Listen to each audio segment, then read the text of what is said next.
ஆட்டுக்குட்டி முட்டையிட்டு கோழிக்குட்டி வந்ததுன்னு யானை குஞ்சி சொல்ல கேட்டு பூனை குஞ்சி சொன்னதுண்டு. கதையில்ல சாமி இப்போ காணுது பூமி, இது மட்டும்தானா இன்னும் இருக்குது சாமி.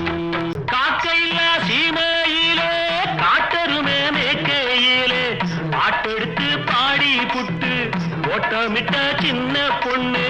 சந்தைக்கு போனா நானும் சாட்சிக்கு வரவா? சம்பந்தம் பண்ண உனக்கு சம்மதம் தானா?